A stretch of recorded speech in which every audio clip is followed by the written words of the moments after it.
Trump stood on the sidelines, watching the world shift before his eyes.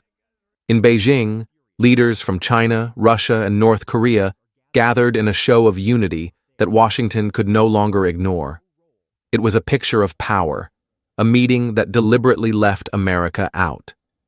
For decades, the United States claimed the role of global leader, the one nation shaping alliances, dictating trade, and controlling military balances. But today, that image is cracking, and the cracks are widening fast. This was not just another summit.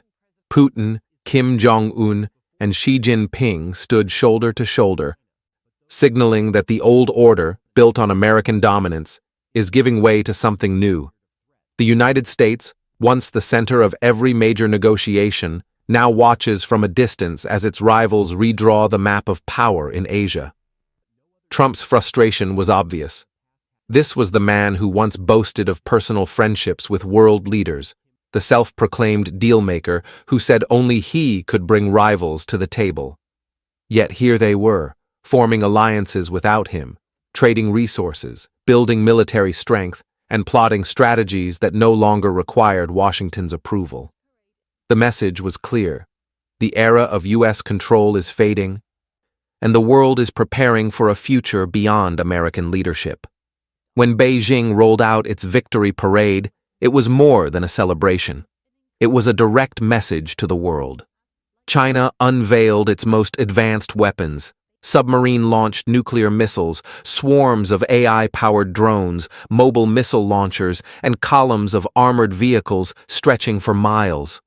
Row after row of soldiers marched in perfect synchronization, radiating discipline and confidence. But what truly shook Washington was the unveiling of hypersonic missiles capable of destroying U.S. aircraft carriers worth billions in a matter of minutes. For decades, American military power dominated the Pacific.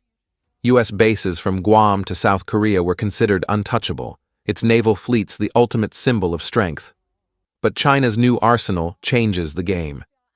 Suddenly, Washington's promises to protect allies like Japan, the Philippines, and Taiwan look less certain.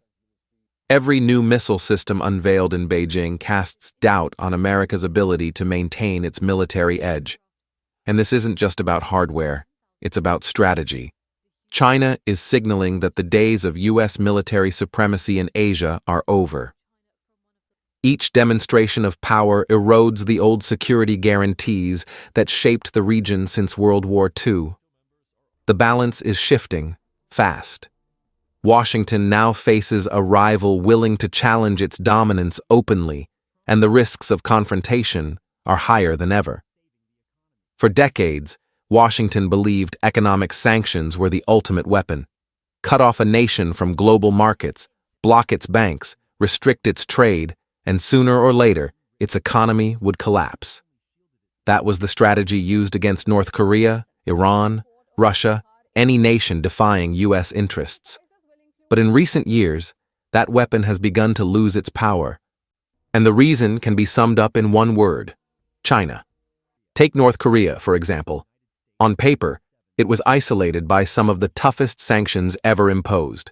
Fuel shipments were blocked, foreign bank accounts frozen, trade routes severed. Yet North Korea didn't collapse. Why? Because Beijing quietly kept its economy alive. Today, more than 98% of North Korea's trade flows through China, everything from food and medicine to industrial equipment. Then came Russia.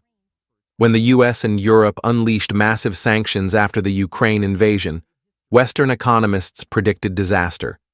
Double-digit GDP collapse, mass unemployment, financial ruin. Instead, Russia's economy stabilized and even grew, thanks largely to Chinese trade and energy deals. The ruble recovered, oil exports continued, and alternative payment systems bypassed the dollar entirely. The result? A parallel economy outside U.S. control is taking shape, one where sanctions sting, but they no longer strangle. And Washington has no easy answer. What began as scattered partnerships is now transforming into something far bigger, a unified front against U.S. dominance. China, Russia, Iran, and North Korea are forging what analysts call the CRG alliance, a network of economic, military, and technological cooperation designed to bypass Western influence entirely. The signs are everywhere. North Korea is sending artillery shells and even soldiers to Russia in exchange for fuel and financial aid. Iran provides advanced drones for Moscow's military campaigns, while Russia keeps Beijing supplied with cheap oil and natural gas. China, in turn, gives all three access to trade routes, investment capital, and global markets beyond Washington's reach. For decades, the United States relied on its control over the dollar system, international banking, and global trade routes to keep rivals in check. But each new round of U.S. sanctions and tariffs only pushes these countries closer together, accelerating the creation of alternative systems outside Western control. Through the Belt and Road Initiative, Beijing is building ports, highways, and railways across Africa, Asia, and Latin America, creating permanent economic ties that Washington can't easily break. Every new pipeline and trade corridor strengthens this alliance, while U.S. influence slowly erodes. The result is unmistakable. The old world order, centered on American power, is giving way to a multipolar system where Washington no longer calls the shots. Trump's trade war with China was supposed to protect American industries, but it ended up backfiring in ways Washington never expected. Tariffs raised costs for U.S. manufacturers, farmers lost access to massive export markets, and consumers paid higher prices for basic goods. What was sold as economic defense quickly turned into economic self-harm.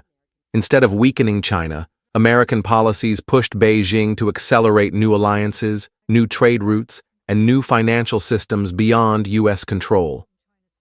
Through the Belt and Road Initiative, China poured billions into building infrastructure across Asia, Africa, and Latin America, ports, highways, energy pipelines, and railways that permanently link dozens of nations directly to Beijing. Each project reduces U.S. leverage and builds long-term loyalty to China's economic vision. Meanwhile, Washington responded with what it always does: more military spending. Billions of dollars flowed into new fighter jets, missile systems, and naval fleets. Yet the more America spends on defense, the clearer it becomes that military power alone can't reverse its declining influence. As the CRG alliance grows stronger, the dollar loses dominance, and U.S. tariffs isolate its own industries. A new world order emerges, one where Washington no longer writes the rules. China, Russia, and their allies are shaping a future in which America plays catch-up rather than calling the shots.